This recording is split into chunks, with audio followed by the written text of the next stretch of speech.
سامعین گرامی قدر، جن لوگوں نے پاکستان کے شہر لاہور میں جا کے سید علی حجویری رحمۃ اللہ علیہ کا مزار دیکھا ہے، جنہیں عام طور پر داتا گنج بخش کہتے ہیں، ان کی شہادت یہ ہے کہ ان کے مزار پر ایک شعر لکھا ہے، اور وہ شعر یہ ہے کہ گنج بخش فیض عالم، مظہر نور خدا، کاملارا پیر کامل، ناقصارا رہنما۔ یہ تمام دنیا کے فیضان بخشنے والا یہ آدمی ہے جو یہاں لیٹا ہوا ہے۔ یہ نور خدا کا مظہر ہے۔ جو لوگ پہلے سے درجہ کمال تک پہنچ چکے ہیں انہیں یہ اور آگے لے جاتا ہے، اور جو ابھی تک ناقص ہیں اس منزل تک پہنچ نہیں پائے یہ ان کی رہنمائی کرتا ہے۔ ہمارا خیال یہ ہے کہ جن صاحب نے بھی وہ شعر لکھا بہت اچھا لکھا اور بہت خوبصورت لکھا۔ یہ ایک الگ بات ہے کہ کیا جناب علی حجویری پر وہ بات صادق آتی ہے یا نہیں آتی، ان کی اپنی کتاب کشف المحجوب اس سلسلے میں کیا کہتی ہے، لیکن جن خیالات کا اظہار کیا گیا ہے وہ بڑے پیارے خیالات ہیں کہ انسان یہ چاہتا ہے کہ یہ حقیقت منتظر کبھی لباس مجاز میں نظر آئے۔ یہاں تک کہ شاعر مشرق علامہ اقبال بھی یہ کہہ گئے کہ کبھی آئے حقیقت منتظر نظرا لباس مجاز میں، کہ ہزاروں سجدے تڑپ رہے ہیں میری جبین نیاز میں۔ انسان کی ہمیشہ یہ خواہش رہی ہے کہ کسی نہ کسی طرح سے خدا کا دیدار کر لے، کہ کسی نہ کسی طریقے سے اس کو یہ سعادت نصیب ہو جائے کہ وہ خدا کی ایک جھلک دیکھ لے۔ حضرت موسیٰ علیہ السلام کے بارے میں کہا جاتا ہے کہ انہوں نے بھی یہی کہا تھا کہ ارینی پروردگار مجھے اپنا جلوہ دکھا دے، تو جواب یہ ملا تھا کہ لن ترانی، تو مجھے دیکھ نہیں سکتا، لیکن خواہش تو رہی کہ کسی طرح سے پروردگار کو دیکھ لیں کہ آخر وہ ہے کیسا، کتنا پیارا ہے یا کتنا خوفناک ہے تو کیا ہے۔ ہم جب اسے کہتے ہیں کہ وہ نور ہے یا نورن علی نور ہے تو وہ کیسا ہوگا۔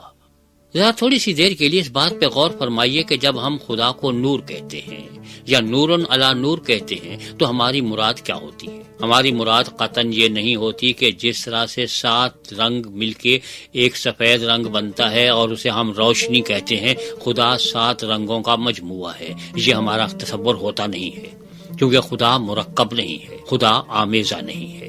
تھوڑی سی بات ذرا مشکل ہو جائے گی، لیکن اگر ہم سائنس کی دنیا میں چلے جائیں تو کچھ آسان ہو جائے گی، اور وہ یہ ہے کہ اگر آپ کوئلہ اور نمک پیس کے ملا لیں تو وہ ایک آمیزہ بن جاتا ہے۔ اس آمیزے میں کالا رنگ بھی دکھائی دے رہا ہے کوئلے کا اور سفید رنگ بھی دکھائی دے رہا ہے نمک کا۔ اگر آپ ان کو الگ کرنا چاہیں تو آپ اسے پانی میں گھول لیں، نمک پانی میں گھل جائے گا، کوئلہ نہیں گھلے گا، اسے آپ الگ نکال لیں۔ نمک والے پانی کا پانی جو ہے عمل تبخیر کے ذریعے سے اڑا دیں، نمک آپ کو حاصل ہو جائے گا، اور اس کے اوپر آپ چکھنے کی کوشش کریں تو اس میں کوئلے کا بھی مزہ آئے گا اور نمک کا بھی مزہ آئے گا۔ یہ آمیزہ وہ ہوتا ہے جب 2 چیزیں ملتی ہیں لیکن اپنی اپنی حیثیت کھوتی نہیں ہے۔ اس کے مقابلے پہ جب آپ کمپاؤنڈ کی طرف یا مرکب کی طرف آتے ہیں تو وہاں صورتحال کچھ اور ہو جاتی ہے۔ پانی کے بارے میں ہم جانتے ہیں کہ یہ 2 حصے ہائیڈروجن اور 1 حصہ آکسیجن مل کے بنا ہے۔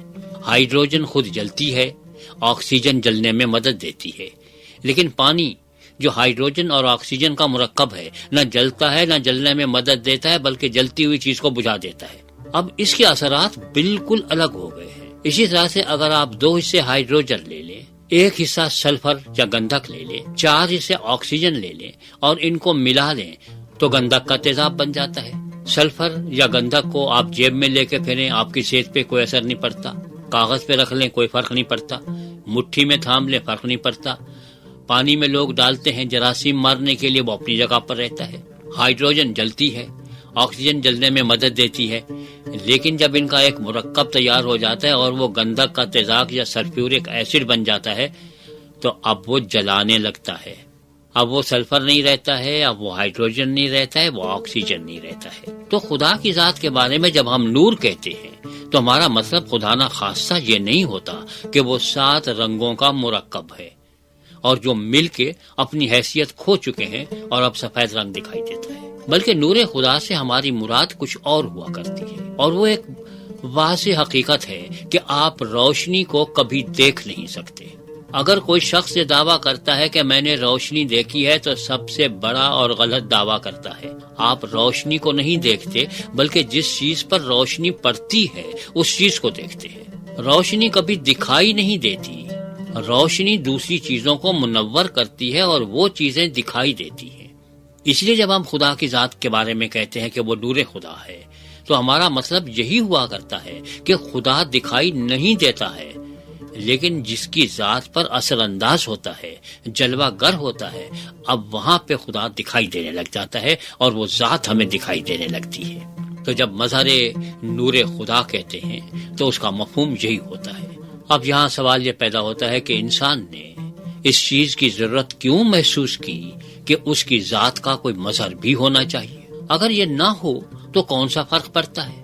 اگر خدا کی ذات مستور رہے یعنی پردہ غیب میں رہے اور ہم اس کے بارے میں کچھ بھی نہ جانیں تو خدا تو بہرحال خدا ہی رہے گا۔ ہماری یہ تمنا کیوں ہوتی ہے کہ خدا ہمیں دکھائی دے جائے؟ ہماری یہ تمنا کیوں ہوتی ہے کہ ہمیں اس کا دیدار نصیب ہو جائے؟ ہم کیوں یہ کہتے ہیں کہ کسی کو یہ دیدار اسی دنیا میں نصیب ہو گیا اور جنتیوں کو یہ دیدار جنت میں نصیب ہوگا، لیکن کہیں بھی ہو ہم اس دیدار کے طالب ضرور ہیں۔ ہم یہ چاہتے ہیں کہ ہمارا محبوب ہمیں دکھائی دے جائے، کیونکہ وجہ یہ ہے کہ اگر آپ کا محبوب آپ کو دکھائی نہیں دیتا تو معلوم نہیں آپ جتنی صفات اس سے منسوب کر رہے ہیں وہ اس میں ہیں بھی کہ نہیں۔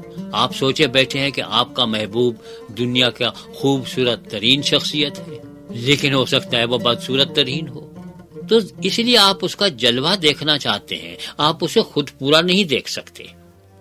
تو یہ انسان جب سوچتا ہے کہ خدا مجھے دکھائی دے، اس کی یہ خواہش ہے کہ جسے میں چاہتا ہوں، اور جو یہ دعوے کرتا ہے کہ میں تمہیں چاہتا ہوں وہ ہے کیسا، تو ہمیں ضرورت اس بات کی ہے کہ کوئی مظہر ہونا چاہیے، کوئی ایسی ذات ہو جس کے ذریعے سے وہ اپنا اظہار کر سکے، کیونکہ اگر وہ بلا واسطہ اظہار کرتا ہے تو ہم اسے دیکھنے کی سکت نہیں رکھتے۔ نہ صرف یہ کہ ہم بینائی سے محروم ہو جائیں گے، ہم جان سے بھی جائیں گے۔ کلام اللہ میں ایک جگہ کہا گیا ہے کہ کوئی انسان اپنی ان آنکھوں سے خدا کو دیکھنے کے بعد زندہ نہیں رہ سکتا۔ اس لیے حضرت موسیٰ علیہ السلام نے خدا کو نہیں دیکھا، جلوہ خداوندی دیکھا۔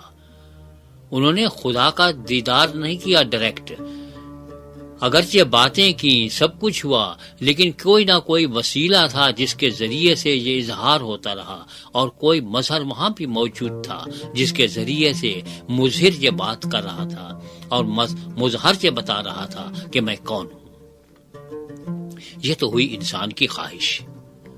سوال یہ ہے کہ اگر اس خواہش کی تکمیل ہو تو اس ذات میں صفات کیسی ہونی چاہیے جو اس کا مظہر بن سکے؟